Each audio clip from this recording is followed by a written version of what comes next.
আমরা দেখব যে কিভাবে ডিকটেশন দিয়ে বাংলায় টাইপ করা যায়। তো ডিকটেশন দিয়ে বাংলা টাইপ করাটা enable করতে আপনার অ্যান্ড্রয়েড ফোনে ২ টো কাজ করতে হবে। একটি কাজ হচ্ছে অ্যান্ড্রয়েডের সেটিং এ যেয়ে আপনার এখনকার যে কিবোর্ড আছে সেখানে ভয়েস টাইপিং enable করা। এটা যখন হয়ে গেল তখন আপনি ইংরেজিতে ভয়েস টাইপিং করতে পারেন। যেমন আমি এখন দেখাচ্ছি। এখানে চলে এসছি।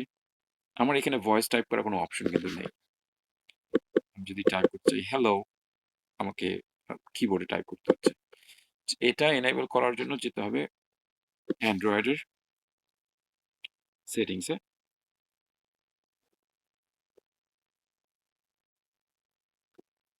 এখানে যে ভয়েস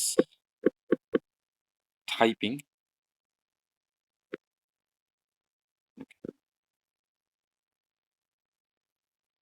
আচ্ছা ভয়েস টাইপিং এ গেলে শুধু একটা করে আসে। এর চেয়ে পর্যন্ত আমরা কিবোর্ডে যাই। কিবোর্ড সেটিংস গুলো খুঁজবেন। খুঁজলে on screen keyboard, physical keyboard আসবে। যেকোনো একটাতে গেলে যদি না পান তাহলে আবার এখানে ফিরে এসে দেখবেন যে কোথায় যেয়ে এগুলো পাওয়া যায়। On screen keyboard. তো অন স্ক্রিন কিবোর্ডে এনেবল করব আমরা। কিবোর্ড শর্টকাটস আসলে এটাও ঠিক না। ফিজিক্যাল কিবোর্ডস এটাও না।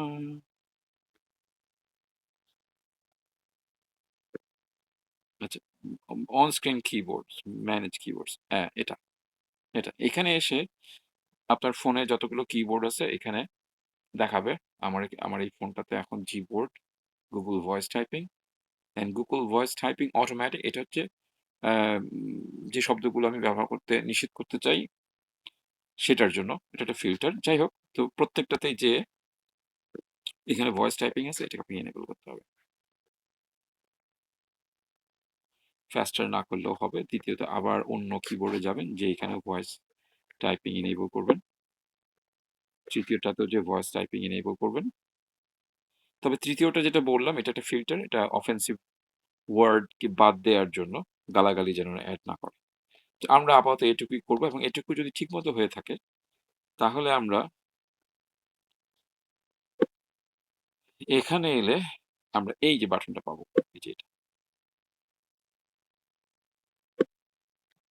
Hello, how are you? আমি এখন টাইপ করার চেষ্টা করব ডিকটেশন দিয়ে, দেখা যাক হয় কিনা। Hello, hello, how are you? Hello, how are you? আচ্ছা এটাকে এনেবল করতে হবে এবং এটা হলে আপনার হয়ে গেল। আমার যে কারণে হচ্ছে না কারণ আমি ফোন দিয়ে এই মুহূর্তে আম সাউন্ডটা রেকর্ড করছি। যে কারণে এটা হচ্ছে না। কিন্তু এটা হচ্ছে ১ম ধাপ। এটা এই মাইক্রোফোনটা এলে আসা মানেই হচ্ছে যে আপনার কাজটা হয়ে যাচ্ছে।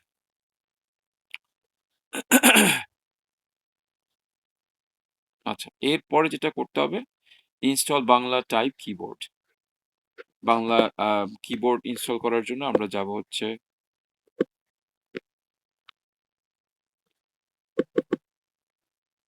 প্লে স্টোরে যাব।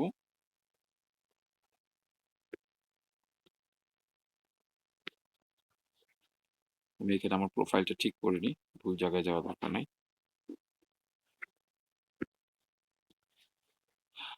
রিদমিক RYTHMIC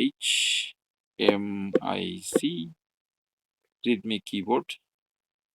আচ্ছা, এটা আমরা ইনস্টল করব এবং এটা ইনস্টল করলে এটাই আপনাকে দেখিয়ে দেবে স্টেপ বাই স্টেপ কি কনফিগারেশন গুলো আপনাকে করতে হবে।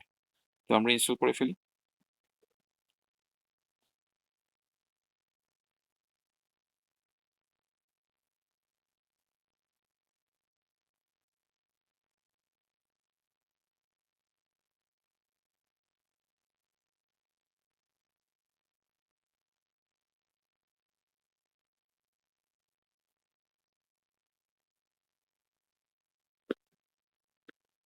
হয়ে গেল। এখন আমি খুলছি।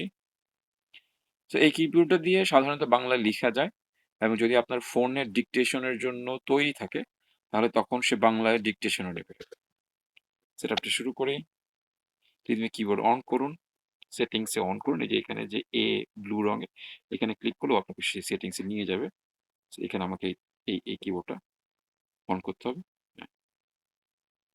Cancel, Rhythmic keyboard.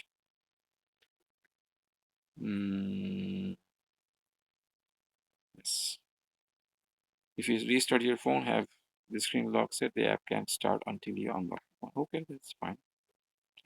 প্রথম স্টেপ হয়ে গেল রিদমিক কিবোর্ডের সেটিং এ। দ্বিতীয় হচ্ছে কিবোর্ড সুইচ করুন। কি হবে? রিদমিক কিবোর্ডকে বেছে নিন। তো এখন যেটা হবে এই ফোনে এখন রিদমিক কিবোর্ডটা ইনস্টল হলো। ফলে আপনি যখনই আ আ কোনো কিছু টাইপ করতে যাবেন আপনাকে অপশন দিতে পারবে যে আপনি কোন কিবোর্ডটা ব্যবহার করতেছেন। তো আমি আ আপাতত রিদমিকটা চুজ করলাম। কারণ আমি চাচ্ছি এটা করতে। এখন রিদমিকের যে কিবোর্ডটা সেই কিবোর্ডটার ভেতরে অনেকগুলো আ আ ভাবে টাইপ করা যায়। সো অতীতে প্রভাতটা খুব পরিচিত একটা লেআউট ছিল। এখন অভ্রটা আপনার ভেতরে পরিচিত লেআউট। তবে ডিকটেশন দিতে আমাদের অভ্রটাই ব্যবহার করতে হবে। কারণ ডিকটেশনে ওটা ফোনেটিক্স দিয়ে কাজ করে। ফলে অভ্রর আমাদের প্রয়োজন হবে। প্রভাত বা জাতীয় এটা কোনটাই প্রয়োজন হবে না। যদি না আপনার ইন্ডিভিজুয়ালি প্রয়োজন না পড়ে। তো এই ৩য় স্টেপে এটুকু হবে। পরের ধাপে গেলে অভিনন্দন পুরোপুরি প্রস্তুত। ওকে? তার মানে উনি বলতে চাচ্ছে এটা হয়ে গেছে। সেটিংস ঠিকঠাক করুন। এরা বলছে যেকোনো অ্যাপে বাংলা লিখতে পারবেন। আচ্ছা। এটা আমি এখানে দিলে নম্বর সরাসরি যোগ উপরে নম্বরটা আসবে। এটা দিয়ে এটা করে। তো ও এখানে লেআউটটা ঠিক করতেছে। পরের ধাপে যাচ্ছি। কিবোর্ডের উচ্চতা যা আছে ঠিক আছে। অতিরিক্ত বাটন ব্যবহার করুন। স্পেস বারে সোয়াইপ করে কোনো ভাষা পরিবর্তন করা যায়। এটা তো হলে তো ভালোই হয়। আচ্ছা এটা যেটা হলো যে এই যে বাটনটা যেখানে গ্লোবের ছবি, ওটায় চাপ দিয়ে আপনি আম ভাষা পরিবর্তন করতে পারবেন। তার মানে হচ্ছে যে আমি ইংরেজি থেকে বাংলায় যখন যাব, ওই বাটনে চাপ করলেই কিবোর্ডটা চলে যাবে। হয়ে গেল? চমৎকার! আমি ভেবেছিলাম ও চলে যাবে, যায়নি। যাই হোক, ও যদি নাও যেহেতু বলল শেষ হয়ে গেছে তো হয়ে গেল। আচ্ছা, এখন যেটা করব যেগুলো সরিয়ে দিবি, যেগুলো প্রয়োজন নাই। এখন এখানে এসে আমি আবার টাইপ করার চেষ্টা করব।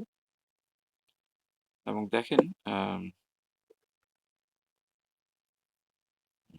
টাইপ করার জন্য কিবোর্ডের চেহারাটা কিন্তু বদল হয়ে গেছে। আচ্ছা, আচ্ছা। তো এখন চলে আসছি Google। দেখি Google কি অবস্থা?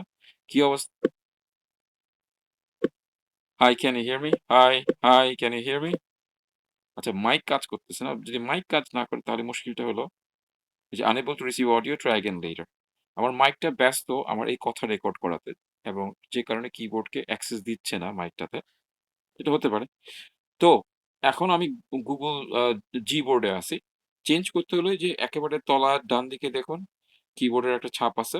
ওখানে ক্লিক করলে আপনাকে কিবোর্ডের অপশনগুলো দেবে। তো Google ভয়েস টাইপিং আমি এমনি করতেছি। দেখি কাজ করে কিনা। Hello Google, hello Google। আচ্ছা ও কাজ করছে না।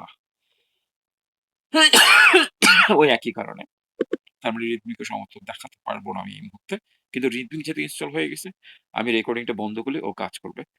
ফলে আমি যেটা করব রেকর্ডিংটা বন্ধ করে আমি কিবোর্ডটা অন করব যাতে কিবোর্ডকে আ আ মাইকের পারমিশন দিয়ে দেওয়া হয়। তারপরে আমি রেকর্ড করব। যাতে এই সংঘর্ষটা না হয়। যাই হোক, আমি দেখি এটা পারে কিনা।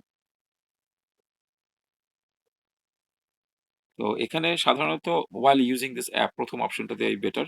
কারণ হয়তো প্রত্যেকবার জানতে চাইবে। ওকে, দিয়ে দিলাম। আচ্ছা, এসছে। এখন দেখি হয় কিনা। আমার নাম কি? আমার নাম কি? আচ্ছা, পারছে না। তবে আমি নিশ্চিত করছি যে যেভাবে এটা কাজ করতে চাচ্ছে, সবকিছুই ঠিকমতো হচ্ছে। যেহেতু সে মাইক্রোফোন দিয়ে শুনতে পাচ্ছে না, সে কারণে সে এখন টাইপ হচ্ছে না। তো আমি এটা সেভ করে দিব এবং আমি আপাতত এই ভিডিওটা ১ম খন্ডে শেষ করে দিচ্ছি। ২য় খন্ডে আমি দেখাবো কিভাবে এই একই ডকুমেন্টে আমরা টাইপটা করব।